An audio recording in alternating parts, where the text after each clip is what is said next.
Welcome back, everyone, to episode number 16, turn number 27 of Dominions 4 in our 7-person free-for-all series. I'm going to be casting this first turn solo, and then we should have I Seen You Before back for turn 28. That is the hope.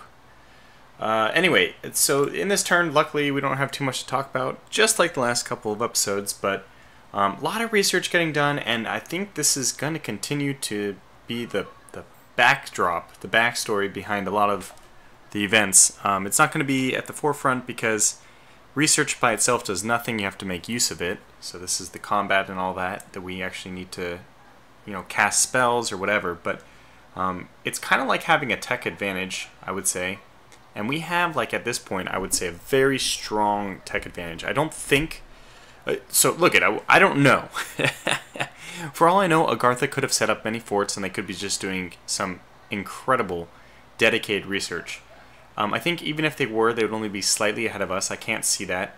And I don't want to be... I'm just going to be completely honest with this guess. I'm going to try to pinpoint as close as I can where everyone is. We're developing the game more and more, and I'm trying to see where people have been putting their money. I don't think Man is ahead of us at all. I think that they're really far behind in terms of research. Maybe by even a factor of 2/3 or so, which is pretty far back. I would say that the closest person to us is probably Vanheim, 3/4. Agartha probably somewhat in a similar situation. We know that Vanheim did sacrifice a lot of potential research for armies, but at the same time they've been able to pull up a lot of forts, and I think their money has been spent intelligently, and I'm pretty sure that Vanheim's leader, Pretender, or really I'm referring to the out-of-game personality, I mean Waystar himself, he's going to be very intelligent about doing the research. Asphodel, obviously nothing, Airmore nothing. They could be behind by as large as a factor of 10. I would say in research, my newest evaluation is Agartha, then Vanheim. Agartha at 3/4, Vanheim maybe slightly behind that.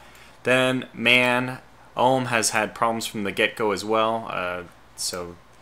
Then Man maybe at 2/3, and even maybe that's too conservative that might be too conservative because we have been extremely research focused. But anyway, let's not make this episode all about research. I'm just getting excited by the fact that I think we're getting further ahead because we have at this point started to just dedicate every turn means recruiting more sorcerers, more ubas, and that means every turn, although we're deploying a fair number of them on the offensive, every turn we return higher to our original very high research values. So important stuff that has happened this turn. Not too much. We've had 2 interesting battles, but basically it's not a big surprise how either of them went. Probably the most important thing that's happened so far is that we found 2 magic sites in Tamiglia. This has been a long time in coming, I would say. Forgotten Oasis, Hall of Ancient Oaks, which is going to give us one... Okay, yeah, well, one water is not going to be so important. We're up to +3 now. That's just really not that important. I don't know what we'll be spending those on. But this one is actually pretty important. The nature we're pretty in desperate needs of. You can see we're only at +3 right now, and this is giving us 1 more, so that's from 2 to 3. 50% increase, and nature is one of the ones we do need the most. Nature and death. These last 2 are really Shinuyama's breadbasket. Fire to be was kind of my focus to begin with, but a lot of the things that we're going to end up wanting to work with, I think, will be more death and nature oriented in terms of summons and stuff like that. Items that we want to forge, probably a lot more in this area. Okay, so that's probably all that we really need to talk about in terms of research. I mean recruitment and research. We're just doing some basic recruitment of soldiers as needed.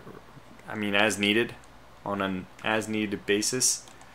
We're getting a few more kappas here because we were pretty beaten back in the Sea of Mermaids attack. So we'll refill, get a few more kappas, and then take the Trident Sea, and then that kappa force, I'm going to negotiate, hopefully eventually, with Agartha to retake Moon Sea, and then we'll have a nice canal for ourselves, a nice passage point, like the Panama Canal. from blue water to moon sea, which would be nice. Other news. Zari, Larian Swamp, okay, no, nothing there, nothing there. Interesting. I wonder if the fact that Murukata... Oh, okay, so he found stuff immediately, but Masamune, who had better skills, also searched but didn't find anything better with his slightly higher percentage. I don't know exactly how it works, like tier 1 research has like... I mean, tier 1 skills in anything, like nature... gives you like a 66% chance to find the magic sites, or like you find 66% of the magic sites on average, and then tier 2 is like 90, and then the next one, I'm guessing it's probably just the standard deviation numbers. Is that what it sounds like? Maybe, which is not 67, is like 63, 90, 93, no, 67, no, 60, I don't remember. It's some 60-ish, around 2/3, then 90-ish, and then 99 by tier 3, and I think that's how it goes for standard deviation. Maybe that's how they plot it, I don't know. But the higher research values, I mean the higher your individual levels are, the better chance of you discovering all of the things there. But I think even 1, like 2 I've heard is just more than you need for almost everything. You don't really need 3 for anything, but 1 even gets most of them, which is, I guess, a good example is this, how our tier 1 person found blue water, and they were tier 2 in nature, so they were destined to find the nature one, whereas Masamune doesn't have any nature. Okay, moving on. Nothing else. Surprisingly, in Larian Swamps we didn't find anything. I was pretty bummed about this, because I thought for sure we'd find something. So that was a little bit disappointing. What else do we have? Okay, so the last 2 things are the 2 battles. Well, we knew last time we would be moving our troops, our kappas, finally, who had just been waiting in the dark, you could say, but waiting in the darks for a little while. We finally gave them the orders to move out. They moved to Deep Forest, and we're going to move to Feral Woods on top after that. So this is just going to prevent Asphodel's forces from catching us in the back. They won't be able to move too, like, we will always elude them. And the only way that this force can be eliminated is if the force that Asphodel is aggressively advancing with to Bamat. Man should be over here somewhere. I guess Man's just pulling back, back and back and back. So it doesn't look like they're going to be in a position to help us. And that means, I suppose, we will just take Asphodel. So we're moving into Gnome Peaks next turn. This, again, has a very strong defense of Amazons. So this is the one where I wanted to have all my units. And you can see our supply usage is now below the supply because, below the amount of supply that we have available, because we have all of our, Ubas. Ubas providing supply with their nature, their levels of nature. So that's been very useful. What else do we have? Oh, the other battle is the interesting one. We told you about the party. I can't remember. It wasn't, somebody corrected me in the comments, I don't remember what it was. It's not Dungeons and Dragons, but it's something very similar. It was a party, a homespun party that one of the developers had. Anyways, their party was attacked by Asphodel. Very inconvenient timing for Asphodel to do that, because if they had left it, it would have been... I would have had to go through it, and now they're just kind of wasting some of their forces for not really a significant benefit, and just in time to like clear the path for me.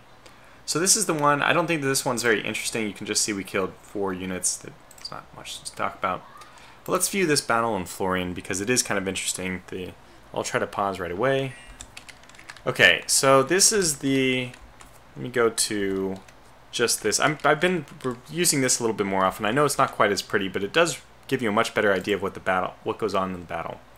So you have Fadmergas, the Dark Knight.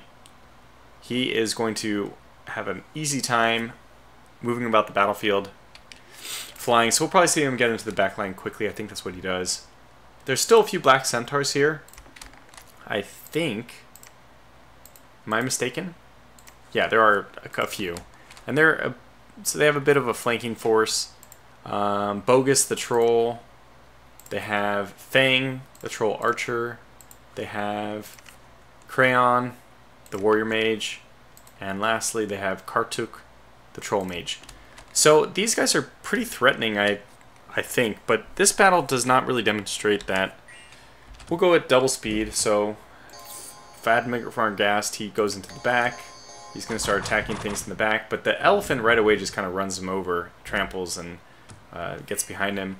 And we're going to see that these guys are not very effective in the end. So there's Fadmergast, he's gone. They're just casting a bunch of flying rocks. This is probably the most effective unit, the Bogus the Troll Raider. He does hold down the fort for a little bit, but he's just surrounded too quickly, and I think that very obviously is not going to be a victory for him. He's, you know, surrounded by every unit. I mean, on all 8 sides. I think it's 8. Yeah, it's just too much for him. So that's it. Just the results, in case you missed it. They only lost 3 units. I was pretty disappointed to see that, because that's basically not even a turn's free spawn. But so be it. So not a whole lot to talk about. We knew in this episode. We'll just latch turn 28 together with this one. So we're moving in, though. We're moving in. Slowly, the drama is beginning to unfold. Anything else I want to say before we call this video to a close? Probably not. I am finally getting some more spies out in this area, so we'll just keep pushing them. And pretty soon I'll have... You can see I'm starting to get a little bit better vision. I'm sneaking some people around. I'm trying to see how far Vanheim has advanced. Moving some other spies down this way. My priority has to be Asphodel first, but it would be interesting to know what's going on in the Vanheim-Agartha front. Although word from Ulm is that Agartha is not losing as poorly to Vanheim as it looks like. I'm still not in direct contact with Vanheim though, so don't know anything. But Agartha themselves said that they would be pushed back at first, but then they would counter push after that. So if that's what their analysis of the situation was, I suspect it's probably true, and we'll just wait to see what happens in this area. We'll get some more spies down there soon, some more spies over here. I'm actually just waiting right now to see, I'm waiting for extra spies to get here, like Might Marsh and all those places, so I can push the ones who are in this area, like the one in Iron Range, the one now that's in Anphalia. The spies should arrive to these places to push my other spies further along. So we'll creep our information, but it'll take 5 turns or so for us to get much better information. So that's it. Thanks for watching this turn. I guess the next one will be available in this video in a couple seconds. So we'll see you back for turn 28. Okay, before we jump into turn 28, I do have an addendum for turn 27, something important, which I only really realized when I was doing the recording for turn 28. It's important for us to start seeing how the magic side of our recruitment is going to start working. So this is turn 27, and we'll see the fruits of this labor very, very quickly here. But Shizuka is now forging a vine shield. Maiko, who last turn we were able to forge for her this skull staff, and this is going to give her the ability... Let me look at it that way, thank you. This is going to give her the ability to... it gives her that extra death. So she now has death 3, and that's going to enable her... Okay, she is casting Ghost General. There it is. So Ghost General is what she's casting, and this is going to be... It's pretty expensive in terms of death gems, so we're going to be in a predicament very quickly unless we get some more death gems, which is one of the reasons why it'd be very good if we can capture the Asphodel capital. But yeah, so right now we're doing a lot of nature. You can see we're down to like no nature gems, and this is because we're forging this vine shield, and not only that, but we're also forging the thistle here, and on top of that we're forging the fire in a jar with Fusashige and another dwarven hammer. Where to get these dwarven hammers just reduce the cost of doing business when you're making magic items. I think it's like by two gems less or something like this. So it's just gonna be, it's like an investment. You pay a certain amount of gems up front of one particular type, and it reduces the gem cost of everything from then on. Only for the person who's holding it. But that's pretty important. So now at this point I'll have you jump into turn 28 where it'll become apparent why I'm talking about this. Oh, welcome everyone. This is turn 28 of our Dominions 4 Let's Play series with the 7-person free-for-all. You probably, this is not the beginning of the episode, so you already knew that. Research still cruising ahead. Das Tactic has taken his throne finally. It's been available to him for a long time. I guess he just finally decided now is the time to claim it. We've now conjured our first real good enchantment. This Ghost General, the Shura, is going to be very important for us. We also found, very luckily, a magic site in Shade Forest, which happens to be the Enchanted Tomb, which gives us +1 death gems, and that couldn't come at a better time. We have a very, very poor income in terms of death gems, and that's one of the things that we can end up using quite a lot of it. We will be restricted, I think, by our income, whereas some of the other gems will begin to stockpile, like the water gems. A few other people did not find, well, I guess one other person did not find a magic site. And now there's a battle in Feral Woods. I'm going to do that one last, though. Let's just go to the undefended province in Deep Forest. This is where our kappas were. Actually, I'll just show that. Let me do this battle first in Feral Woods. So if you remember, my army was moving west towards the capital of Asphodel, and last turn Asphodel's army, well, at least a sizable portion of it, attacked like the wizard party, the group of 4 or 5 wizards. Wizards and battle-hardened trolls, stuff like that. They easily dispatched them, but what I didn't realize is that they might actually continue to move forward. Now, Feral Woods is the place where the Amazons are. So this... Oh, okay, this is Feral Woods. Never mind. This is Feral Woods, which is the kappas. So this is... Our kappas advancing. I guess this is really trivial. We'll do triple speed for this. I don't know if we took any losses from this. We just overran their defenses, and that was that. So we took 1 loss, eliminated basically free spawn, and then took the territory. And in response to our original aggression in Deep Forest, Asphodel did move some forces in. But this is in Gnome Peaks. This is the one I was talking about. And if you remember, Gnome Peaks was the place where they had the Amazon defense. We've been moving west. They moved down southeast. So this is actually a full-on battle. Surprisingly, they have like a massive number of forces here, which I was not at all expecting. So we do have our Bakemonos in the front, and we have our line of Ubas. We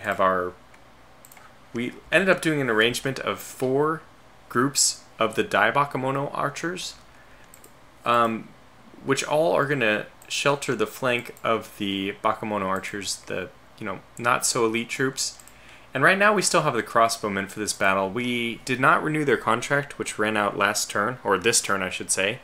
But the way the mercenary contracts work, you get them until the battle phase is over with. After that, if they are not employed any longer, will then disappear. So we won't have them on the main map anymore, which is a good thing for a reason I'll show you, but they're still here for this one. So we have so much potential in terms of fire arrows, and I don't probably need to mention that the forest creatures happen to be particularly vulnerable to... tree creatures end up being pretty vulnerable to fire. We'll see somewhere here that they catch on fire. Maybe not this one. Some of them do, though. I thought it was just these general ones catch on fire faster. Well, not the black centaurs, that's for sure. I thought it was these tree creatures. Somewhere in here is a unit which can catch on fire better, but not the Amazons. The Amazons are very potent. They have... This is why I think Asphodel, Dwarf Comic, chose to use this as his defense. So let's remove the terrain, as I've preferred to do lately, and just watch the battle unfold. The biggest thing for us is just going to be... we also chose to prioritize firing at cavalry, knowing that we'd be going up against black centaurs, but we're also using a lot of Horde of Skeletons with our Ubas, who have Death 2. So if you're a Death 2 Uba, you've been recruited into the main army, you're not doing research, and on top of that you are... Oh wow, look at that, just devastating blows. Now these guys do have regeneration, so you can see this one is not even really affected. This one did get hit a bit. But, and then our Bakemonos are going to go and try to absorb their charge. So they fire, didn't really do much. We did lose a few Bakemono here, but in a second we're going to see a barrage which is just a withering barrage of fire arrows. And we have enough skeletons spammed at this point that will probably protect our front. We're also using dust to dust, very important against a lot of these things. Okay, boom. Massive death. Only one Black Centaur remaining, and it's already used up its charge. So this ended up being a pretty successful battle for us. A big force we had to deal with. Here comes their elephants, the carrion beasts, the massive ones with trample and everything. But we'll notice that the sea of undead that I've somehow managed to summon is going to be more than enough to deal with them. So we'll go up to fast speed now. So we won't end up killing all their forces, and this is where the sea of undead are really helpful. So, and I have some of my archers I think are supposed to be attacking their archers, just so I don't have everyone firing. And look how far this guy goes in, but eventually dust to dust actually gets rid of him. So thankfully he chose to go this way, which is not the direction of my main forces. At this point I think their forces are nearly... Oh, actually their Amazons stick around, I forgot, for a very long time and caused me a great deal of damage. That's the barrages we're seeing. We have what? Dionysus fleeing the area.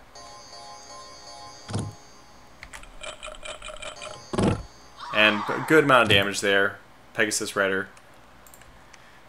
Their forces are all fleeing now, so these will all live to fight another day, but none of the province defenses really matter. If they retreat or not, they're still going to die. So, that's it.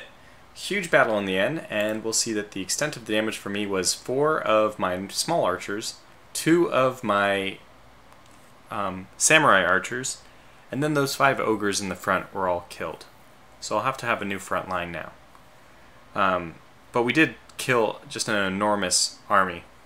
Now again, this is like mostly mannequins, and these are not like elite units by any stretch of the imagination. I thought that there's one here that is allergic to fire, but maybe I'm not remembering correctly. Apparently I'm not remembering correctly. But fire, I mean the fire arrows, they aren't resistant to it, so it still does a lot of extra damage.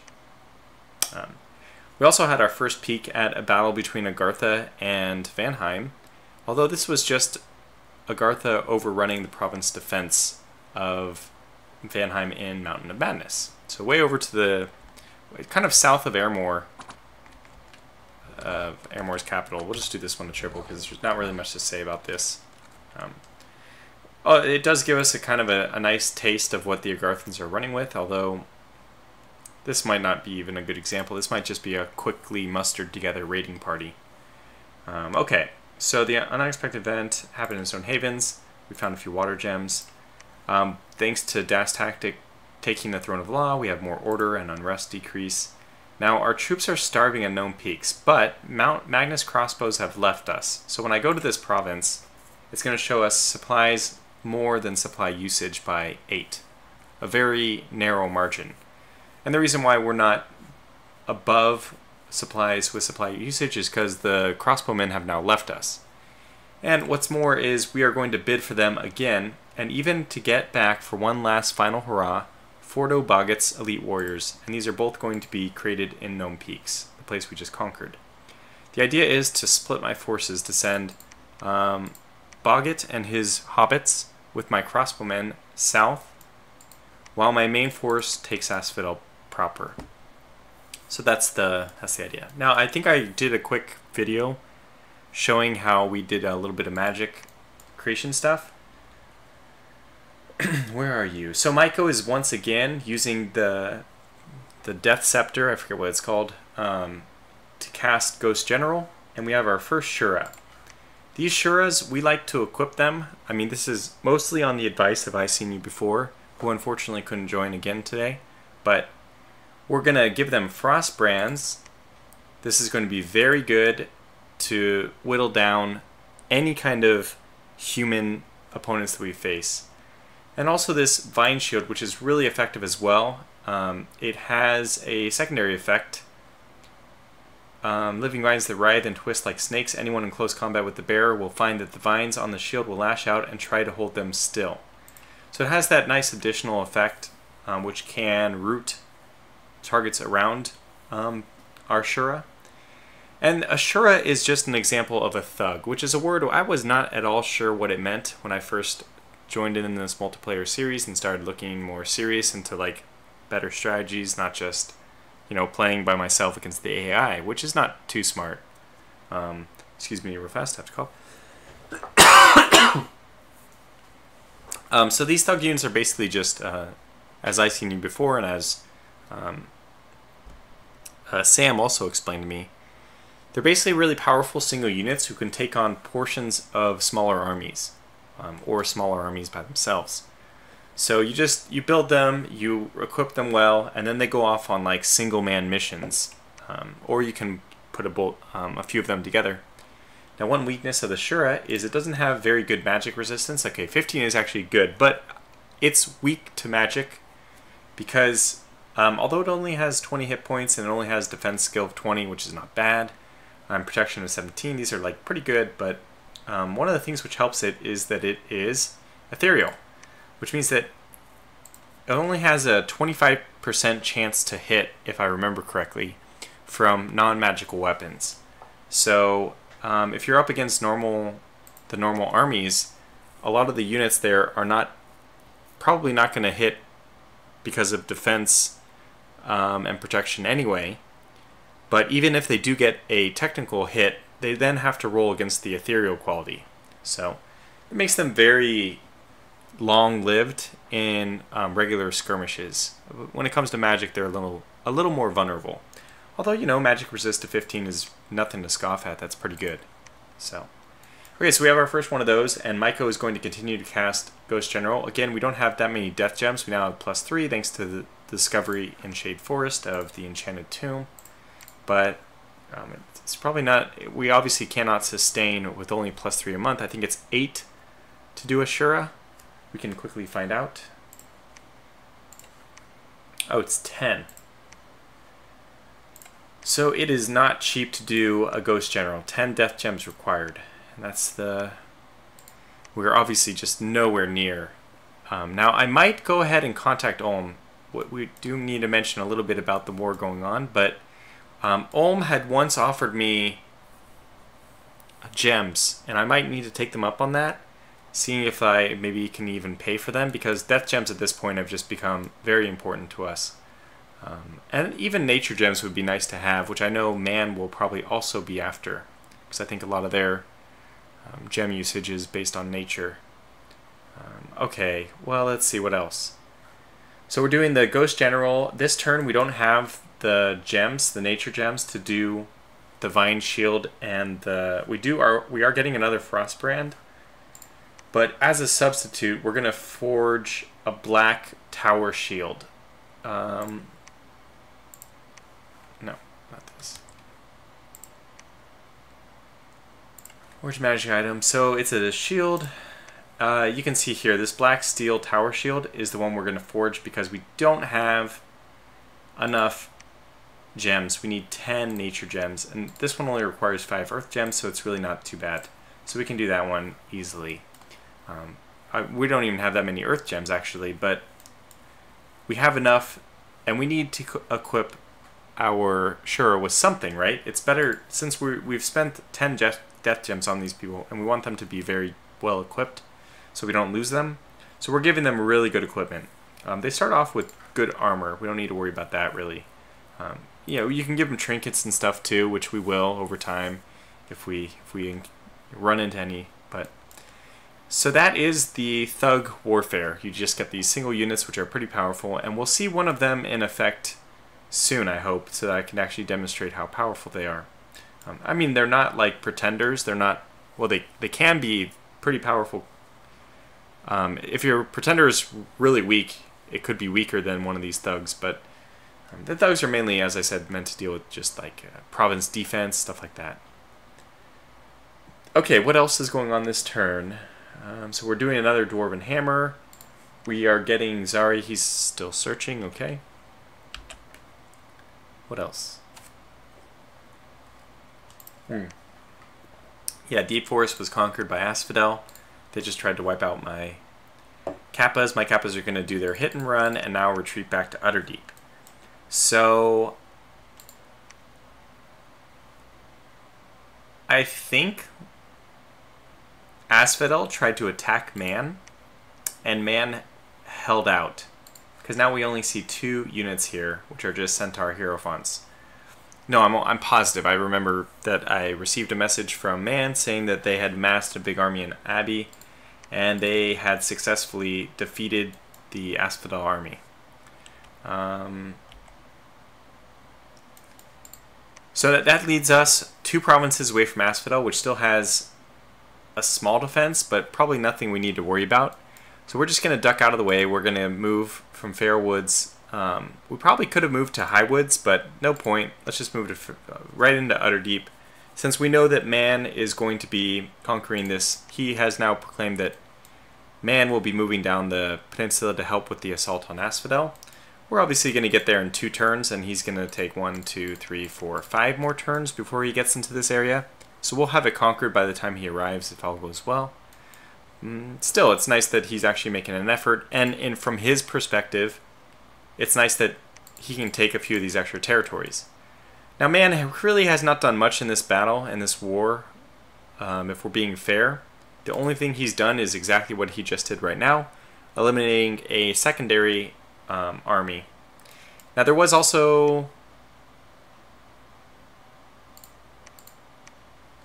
There was another encounter that I'm forgetting about, but I don't remember it. Man, basically this army that went up against Man fought twice. They fought first here somewhere, and I forgot to talk about that, where they lost.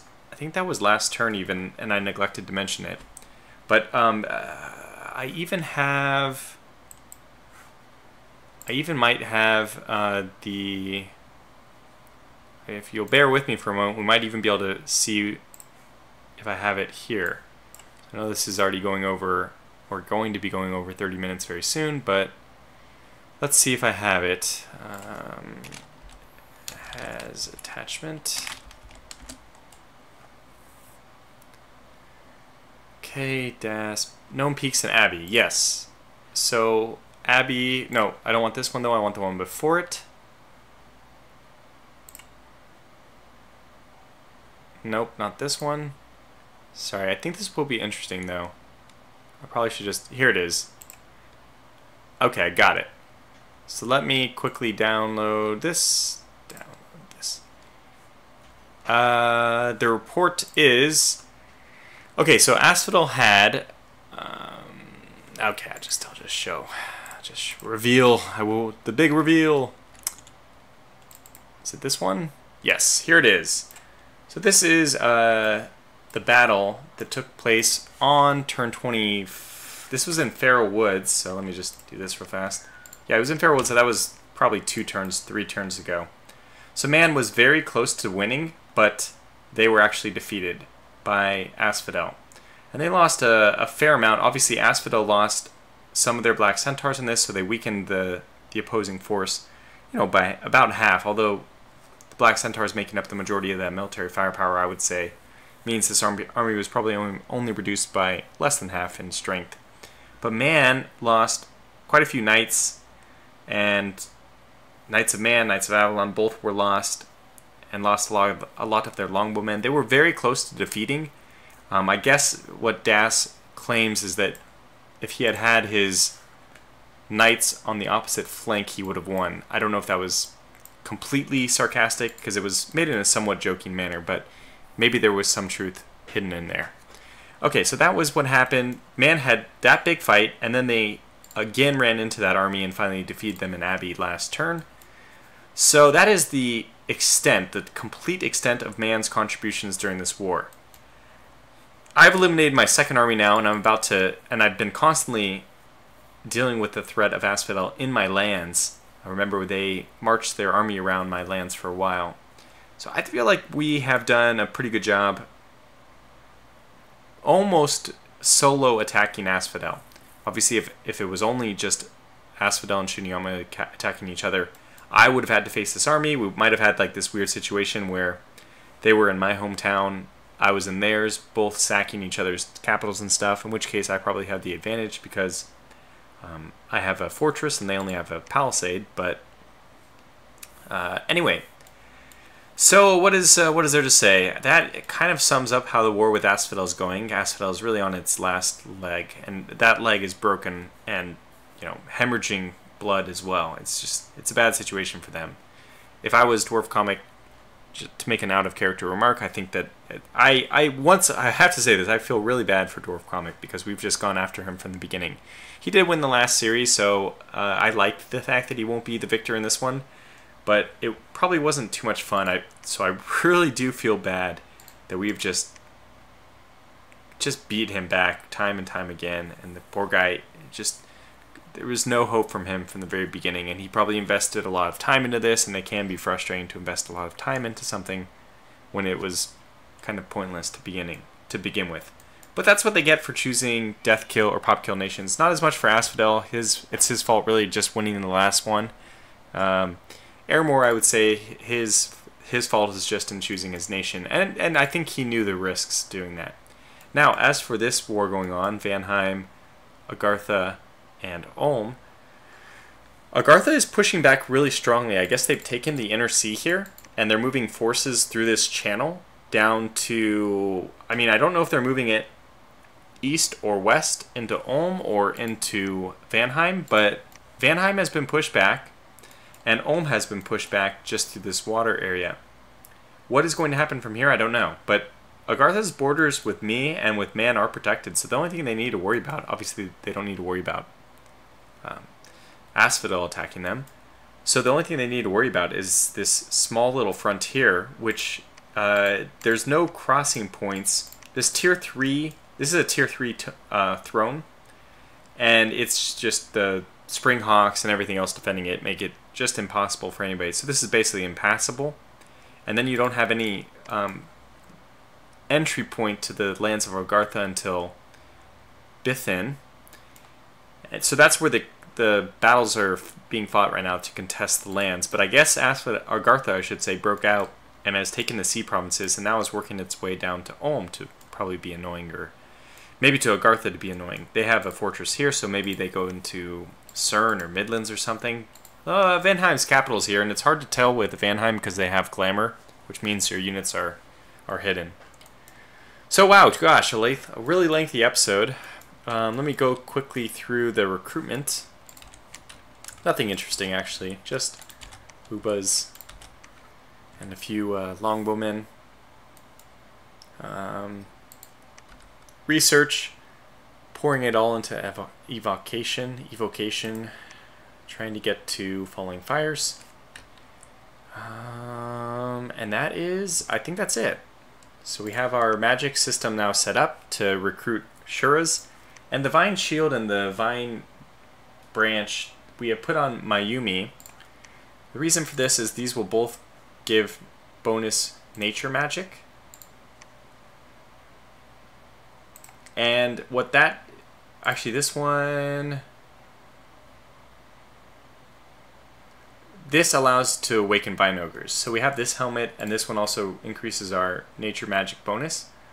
So this Mayumi is now a tier 3 nature mage, and that allows her to cast Awaken Vine Ogres, which is going to be our new Bakemono unit, our new ogre, which is going to be in the front to tank any of the incoming damage. So the Vine Ogres is a strange creature composed of roots, vines, and moss. They have the general form of a large humanoid. Vine Ogres will return to their slumbering state if there are no commanders on the battlefield. But they're pretty powerful, and we won't be able to see that until next turn when we can actually right-click on the recruited units. Okay, good, they're still getting recruited. But next turn when we actually see them, we'll talk a little more about that. Hopefully Sean, I seen you before, will be here to talk more about that. But okay, so things are... I guess this was the climax of the war with Asphodel, because I don't see how Asphodel is going to present a threat beyond just staying in their capital and trying to hold out there for a little bit, because their main army up here was lost, their main army down here was lost, and I don't think they have anything down here, so it's just, this is it. This is the the last grains of sand are running out from their hourglass.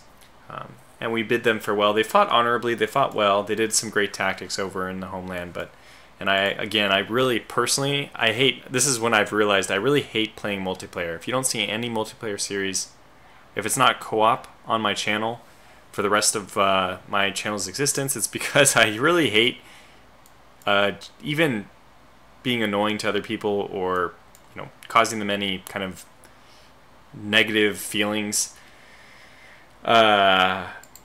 Yeah, and this is what I'm doing to poor Dwarf Comics, so I'll just try to get myself over that. Apologize to him. Yeah, it's the nature of the game, but I really dislike it. Somebody has to lose, right? Anyways, that's going to conclude this video, so thanks for watching. If I missed anything, I'll try to talk about it in the next episode. But until then, take care.